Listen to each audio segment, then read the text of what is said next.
And the terms of the lease say that as long as Prince Andrew maintains the upkeep of the property and the repairs and the renovations, then he is within the terms of the lease, and therefore it is very difficult to remove him or for him to move. Behind the imposing gates of Royal Lodge, the reality faced by staff serving Andrew and Sarah Ferguson was reportedly far removed from the elegant royal image presented to the outside world.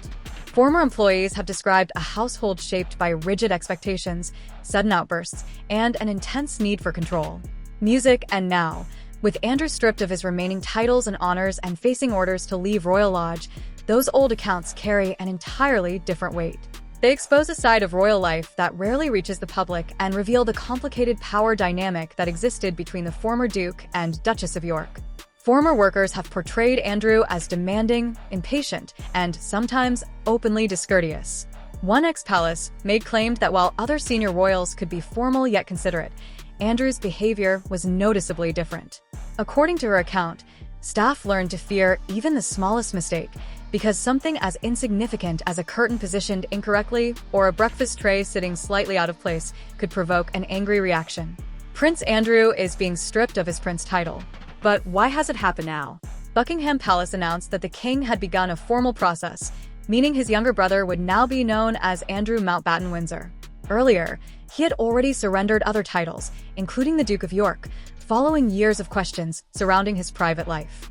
Even former protection officers were said to have encountered the same difficult personality, describing an attitude of superiority and a temper capable of erupting over seemingly meaningless details. Inside a household governed by centuries of royal protocol, Andrew reportedly operated according to rules of his own, and some were far more demanding than outsiders could have imagined. Perhaps the strangest example involved his famous collection of teddy bears. Several reports claimed he possessed roughly 72 stuffed toys, many dressed in sailor outfits and military-style uniforms. Every morning, staff allegedly had to position the bears across his bed in an exact sequence, arranged from the largest to the smallest before Andrew entered the room. A single bear in the wrong position could reportedly lead to a reprimand. Yeah. So, Tom Quinn's released this really kind of music humorous book in a way talking about, the lives of the staff at the palaces. What is it really like being, a maid or a butler to a member of the royal family? And among the most bizarre stories were, unsurprisingly, those involving the staff connected to the Duke of York. And the demands reportedly went even further. New employees were allegedly shown exactly how the collection had to be arranged, with instructions designed specifically to prevent mistakes.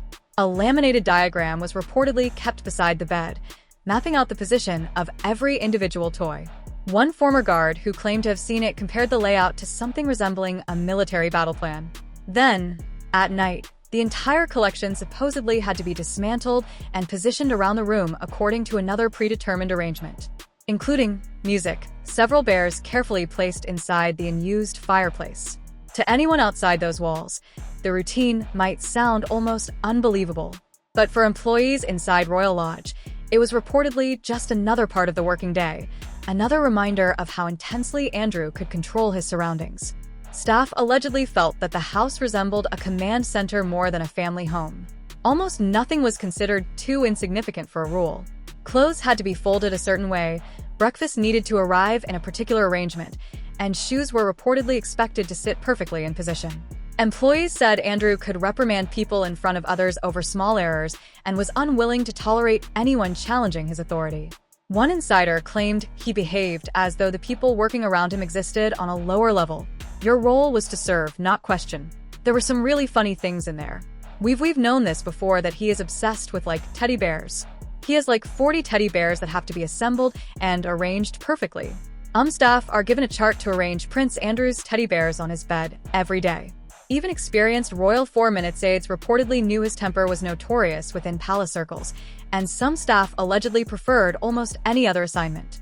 At Royal Lodge, the atmosphere was said to become tense whenever Andrew was present. Workers described constantly measuring their words, watching his expression, and wondering how quickly his mood could change.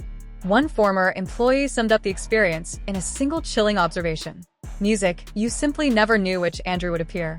Calm and courteous one moment, furious and shouting the next. But while Andrew's temperament attracted much of the attention, Sarah Ferguson's behavior behind those same walls also generated conflicting memories. During her early years inside the royal family, Sarah was often portrayed as lively, approachable, and unusually comfortable around household staff. She could joke with employees and was seen as more informal than many members of the royal establishment.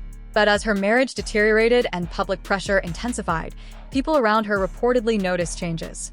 Well, the king has been keen that he should move for a considerable time, but the problem is, how do you actually persuade him to move? And quite honestly, after the In the Last Week, I think it people's views. One former aide described Sarah as affectionate and energetic, but also highly sensitive to pressure, suggesting her mood could shift dramatically depending on what was happening around her. Reports claimed that she sometimes became involved in disputes with employees over seemingly insignificant issues. Music. On one alleged occasion, a heated confrontation reportedly left a staff member in tears. Those who remembered that period said Sarah could be charming and entertaining, yet difficult to predict when stress became overwhelming. Unlike Diana, who former employees often characterized as calm and considerate, Sarah was remembered as more spontaneous and emotional, capable of laughing loudly one moment and reacting sharply the next. Yet there was another side to the story. Some people who worked at Royal Lodge in later years claimed Sarah sometimes attempted to protect staff from Andrew's anger rather than contribute to it. This is why one of the reasons the Queen loved you so much and you were so special to her. What did she mean to you? Oh, she just, I think I was just myself with her, and I was allowed to be myself with her, which is such a joy. 6 minutes. One former worker reportedly recalled Sarah stepping between Andrew and staff after an argument, attempting to bring the situation under control. According to that account, she could be one of the few people capable of making him calm down when his temper erupted. For years, that strange partnership became one of the defining features of their lives after divorce. Music. A couple no longer married, yet still sharing the same roof, connected by decades of history, familiarity, music, and perhaps a practical need to remain together. But now, that unusual arrangement appears to be reaching its final chapter. Following the loss of remaining royal privileges and honors, Andrew Mountbatten Windsor has been ordered to leave Royal Lodge. Sources connected to the Crown Estate say he has agreed to move to a private property on the Sandringham Estate, a smaller and considerably more modest residence that nevertheless remains within the royal sphere. Sarah Ferguson, however, is reportedly facing a very different path. She sold her £4 million residence earlier this year, reportedly expecting that Royal Lodge would remain her long-term home. But with Andrew's position there now changing, she is being forced to confront an uncertain housing situation of her own. I mean, did music you take the money? At one stage you had $40,000 cash sitting in front of you. Did you take it? Absolutely. Yes. And it was given to me, and I got it in the car, and then returned it straight away once the scandal broke. As soon as I knew it was a scandal, not once it broke, Michael, according to one insider, she is reportedly devastated. Royal Lodge had represented security, familiarity, and perhaps her final physical connection to royal life. Now, after almost 20 years of living alongside her former husband, the two are finally being pushed onto separate paths. Andrew is expected to move toward Norfolk, away from the Windsor estate, while Sarah must determine where she will live next. The accounts from former employees create a disturbing picture of a household where control often appeared more important than comfort, and where privilege could exist alongside fear, resentment, and emotional strain. For years, Andrew and Sarah maintained the image of an unusually united divorced couple, presenting themselves as proof that separation did not have to mean complete distance. But that carefully maintained arrangement now appears to be breaking apart. Andrew has lost his status, his home, and much of the royal identity that once surrounded him with protection. Sarah, meanwhile, faces a future filled with uncertainty, potentially stripped of the security, royal connections, and familiar walls that once gave her a place within the wider royal world.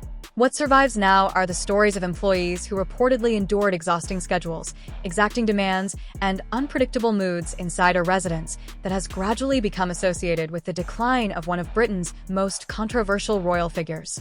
So, what should we make of these revelations?